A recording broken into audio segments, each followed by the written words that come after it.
یہاں کے حالات بتانے کی ضرورت نہیں ہے۔ مریدین کا یہ سلسلہ دیکھ کر، اس میدان میں بیٹھے ہوئے اس جم غفیر کو دیکھ کر ایک عجیب سی کیفیت طاری ہے۔ کاش میں بہت پہلے ہی یہاں آ گیا ہوتا۔ وجہ یہ ہے میرے عزیزو، کھمبات ایک چھوٹے سے قصبے کا نام ہے یا ایک چھوٹے سے گاؤں کا نام ہے، اور جہاں تک ہمیں سننے میں آیا کہ ایک جنگل تھا، یہاں پر کوئی آبادی نہیں تھی، لیکن ایک آل رسول کے قدم یہاں پر آئے ہیں۔ غوث پاک کا صاحبزادہ یہاں آرام کر رہا ہے، لیکن اس کی خدمت کے لیے بھی جس کو چنا گیا وہ بھی آل غوث ہے، وہ بھی آل رسول ہے۔ ایک بات میں آپ کو بتاتا ہوں، بہت سارے لوگوں کو ایسا لگتا ہے مجھے اسٹیج پر چڑھتے ہوئے دیکھتے ہیں، اترتے ہوئے دیکھتے ہیں، بس اتنا ہی ظاہر بہتوں کو یوٹیوب پہ دکھتا ہے تو بڑا آسان لگتا ہے کہ یہاں اسٹیج پہ چڑھتے ہیں بڑی عزتوں کے ساتھ، اترتے بھی ہیں بڑی عزتوں کے ساتھ، لیکن اس منبر پر آنے تک کے لیے جو ہمارا سفر ہوتا ہے وہ کوئی نہیں جانتا۔ کبھی کبھار 25 گھنٹے، کبھی کبھار 36 گھنٹے کا سفر۔ میں یہ مثال اس لیے دے رہا ہوں، اس سجے ہوئے سنورے ہوئے ماحول کو دیکھ کر کچھ لوگوں کے دماغ میں یہ بات آتی ہے حضرت رئیس اشرف صاحب کو پکا پکایا ہوا حلوہ مل گیا، یہ جنگل کو منگل بنانے میں کئی سال بیت گئے، ہزاروں سال نرگس اپنی بے نوری پہ روتی رہی، بڑی مشکل سے ہوتا ہے چمن میں دیداور پیدا۔ آج بدگمانی کرنے والوں کی ایک الگ قطار ہے، ان لوگوں کو ایسا لگتا ہے کہ ماحول جم گیا ہے اور ان کو پکا پکایا ہوا ملا ہے۔ ارے نادانو، سفر کرو تمہیں پتا چلے گا 40 سال کا سفر کیا ہوتا ہے۔ نعرہ تکبیر، نعرہ رسالت، عرص سرکار شاہ میرا، ہماری طاقت ہماری ہمت۔ ارے کسی قصبے سے، کسی دیہات سے کوئی ایک چھوٹے خاندان کا طالب علم آ کر کے بس گیا ہوتا تو سمجھ میں آتی بات کہ گھر بھار کچھ نہیں ہے، کھانے پینے کی کمی تھی، نکل گیا تھا، لیکن یہ اس خاندان سے آیا ہوا شہزادہ ہے جہاں اکابر وقت اپنے تاج جوتیوں میں رکھنے پر فخر محسوس کرتے ہیں۔ مخدوم اشرف سمنانی کسی چھپے ہوئے شہزادے کا نام نہیں ہے، ہندوستان کی مانگ کا نام ہے۔ مانگ نہ ہو تو کوئی خوبصورتی نہیں ہے۔ محبوب سمنانی، شاہ سمنا، اس آستانے کا یہ شہزادہ سید اشرف، رئیس اشرف۔ آپ کو ایسا لگ رہا ہوگا کہ ان کی فضیلت میں بیان کرنے کے لیے کھڑا ہوں، عام طور پر میری عادت نہیں ہے، لیکن میں حقیقت بولنے کا ہمیشہ عادی ہوں۔ اس کی وجہ بھی ہے، ابھی ناظم اجلاس آپ سے کہہ رہے تھے، ناظم اجلاس یہ بات کہہ رہے تھے، یہ کس طرح سے نڈر ہو کر کے بات بولتے ہیں، میری بات نہیں ہے۔ آپ ممبئی چل کر کے دیکھیں، یہ معین المشائخ جس وقت چاہے، جس معاملے پر چاہے کھل کر کے بولتے ہیں، یا اگر میں بولتا ہوں بات صرف اتنی ہے میرے عزیزوں، حق بولنے کے لیے خون صاف ہونا چاہیے اور ماں باپ اچھے ہونے چاہیے۔ نعرہ تکبیر، نعرہ رسالت، عرص سرکار شاہ میرا، محافظ ناموس رسالت۔ حلال خون ہو اور ماں باپ صحیح نسب کے ہو، حق بولنے میں ڈر کس بات کا ہے، خوف کس بات کا ہے؟ میں بات اس لیے کہہ رہا ہوں، کوئی اگر کسی دیہات سے، کسی جگہ سے نکل کر کے آیا ہوا ہوتا، حالات کا مارا ہوا ہوتا، اور آ کر کے کسی جنگل میں کوئی گھر بنانے کی کوشش کر رہا ہوتا تو تم یہ کہتے بنگلہ دیش سے آیا ہے بیچارہ، برما سے آیا ہوا ہے بیچارہ، یہ اس آستانے سے آیا ہے جہاں وقت کے بادشاہ بھی اپنی نسبت پر فخر کرتے ہیں۔ شاہ سمنا کا سید رئیس اشرف کو کیا کمی تھی؟ کیا ماں باپ کمزور تھے؟ کیا خاندان کمزور تھا؟ کیا ان کے پاس نسب کی کمی تھی یا دولت کی کمی تھی؟ کچھ نہ ہو کر کے اگر سب چھوڑ کر ایک جنگل میں آ کر آباد ہوتا ہے، یہ آل رسول کی شان ہے، یہ آل رسول کی شان ہے۔ اس لیے میں آپ کو بلا مبالغہ یہ بات کہہ رہا ہوں، مجھے فخر ہے اس بات کے لیے کیونکہ میرے باپ نے بچپن سے ہمیں 3 چیزیں سکھائی ہے جو رسول پاک کی حدیث ہے۔ میرے آقا نے فرمایا علموا اولادکم 3 خصال، حب نبیکم وحب اہل بیتہ وتلاوت القرآن۔ میرے آقا نے فرمایا اپنے بچوں کو 3 باتیں سکھا کر کے جانا۔ نمبر 1 اپنے نبی کی محبت سکھاؤ، نمبر 2 نبی کی اہل بیت کی محبت سکھاؤ، اور نمبر 3 قرآن پاک سکھا کر جاؤ۔ ہمیں بچپن سے ہمارے ماں باپ نے یہ تعلیم دی ہے، اسی لیے آپ اس چیز کو محسوس کریں۔ میرے لیے جو سرمایہ آخرت ہے جس کو میں سمجھتا ہوں، یہی وہ منبر ہے جہاں میرے ادھر بھی ادھر بھی وہ سادات بیٹھے ہوتے ہیں جو کرنٹ سے زیادہ مجھے پاور دیا کرتے ہیں۔ آج آپ کو کیا لگتا ہے میرے بازوؤں میں جو طاقت نظر آتی ہے، ایک ہی وجہ ہے، میرے باپ نے اہل بیت کے قدموں میں بیٹھنا سکھایا ہے، ان کا احترام سکھایا ہے، اور مجھے اس بات پر ناز ہے، ہزاروں کوششیں کر لی دنیا نے مجھے جھکانے کی، مجھے جھکنے نہیں دیتا دھرم زہرا کے بچوں۔ نعرہ تکبیر، نعرہ تکبیر، نعرہ رسالہ، نعرہ حیدری، علامہ مفتی سلمان آثاری، علامہ مفتی سلمان آثاری، اور سے سرکار شاہ میرا، لبیک لبیک لبیک یا رسول اللہ، لبیک لبیک یا رسول اللہ، لبیک لبیک لبیک یا رسول اللہ۔ میں ان چیٹروں سے کہنا چاہتا ہوں جو اپنے جماعت میں بیٹھ کر غداری کرتے ہو، اگر تمہیں اہل بیت کے چہروں پر بھی نفاق ہے، ان کی محبت میں تمہارے اندر بغض ہے، تو پھر اپنی آخرت کا سوچو، اپنی آخرت کا سوچو، کس کے پاس جاؤ گے، کس کے پاس جاؤ گے؟ آپ کو پتا ہے عمر ابن خطاب وہ امیر المومنین جس کے رعب سے قیصر و کسریٰ کانپتے تھے، ہزاروں نہیں لاکھوں کا لشکر ایک نام سے تھراتا تھا، لیکن وہی وقت کا خلیفہ امیر المومنین عمر ابن خطاب جس وقت منبر پر کھڑے ہو کر مسجد نبوی میں خطاب کر رہا ہے، رسول اللہ کا بیٹا، ہم غریبوں کا غمگسار حسین اعظم تشریف لاتے ہیں، مسجد میں آ کر منبر پر دیکھا اور کہا میرے باپ کے منبر سے اتر جاؤ، اپنے باپ کے منبر پر جاؤ۔ یہ کس نے کہا؟ حضرت عمر نے یہ نہیں کہا بچہ کہاں سے آ گیا۔ حضور کے انتقال کے بعد اہل بیت کا سلسلہ ختم ہوا، فوراً وقت کا خلیفہ اتر آتا ہے، امیر المومنین منبر سے نیچے آ گئے، گھٹنے زمین پر رکھا، گھٹنے زمین پر رکھا اور کہا شہزادے آپ نے بالکل سچ کہا، یہ منبر آپ کے باپ کا ہے، یہ آپ کے نانا کا ہے، میرے باپ کا کوئی منبر نہیں، عمر کے پاس جو کچھ ہے وہ آپ کے نانا کا ہے، جو کچھ بھی ہے وہ آپ کے نانا کا ہے، کھاتے ہیں ان کے گھرانے کا، بھوکتے ہیں ان کے گھرانے پر، یہ نہ مزاج فاروقی ہے نہ یہ مزاج صدیقی ہے۔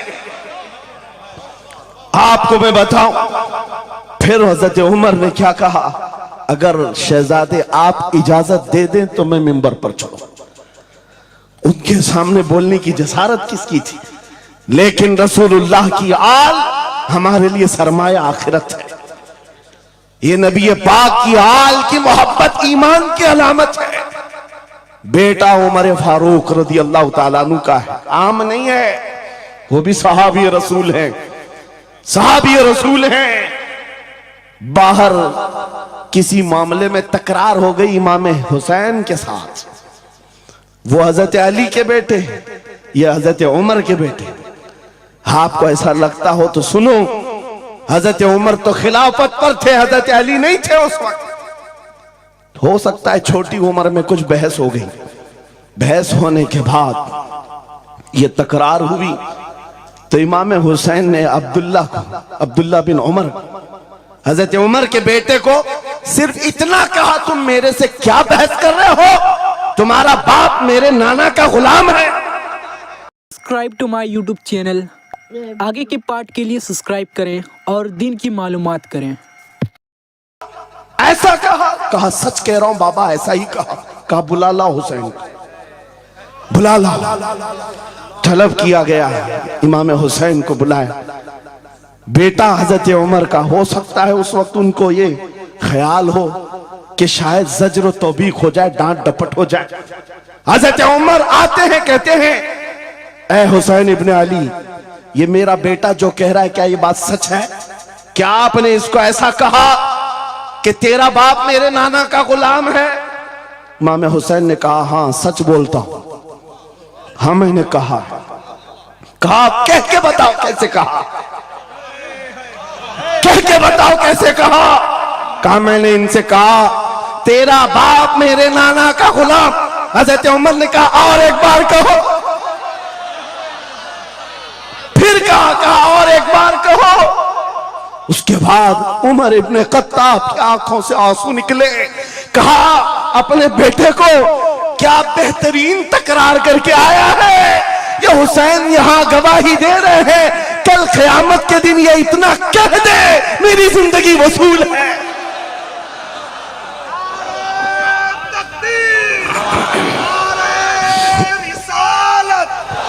حب آل محمد، حب آل محمد، نعرہ تکبیر، نعرہ رسالت۔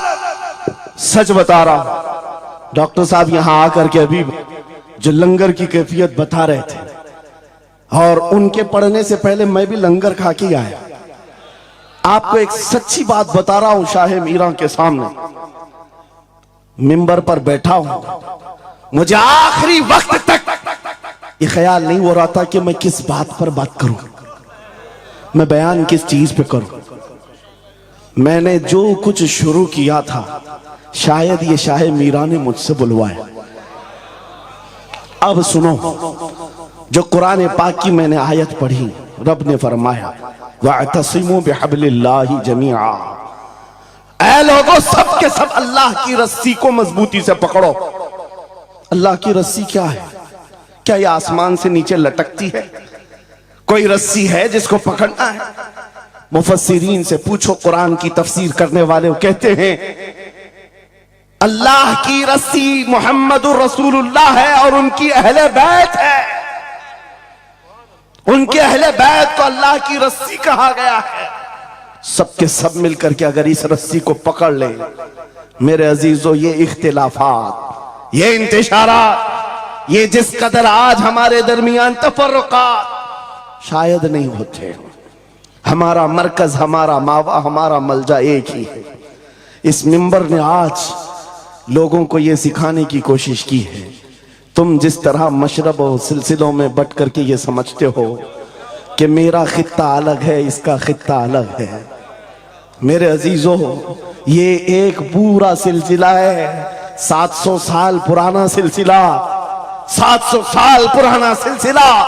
مگر اس منبر پر بیٹھ کر کے عشق محبت کے نعرے لگوا رہے ہیں، وجہ یہ نہیں ہے کہ یہاں کی کوئی پبلسٹی ہے، بلکہ یہ بتانا ہے اس لیے کہ اہل بیت ہی یہ جانتے ہیں جو ہمارے نانا کی قدر کرے گا ہم زندگی بھر اس کی قدر کریں گے۔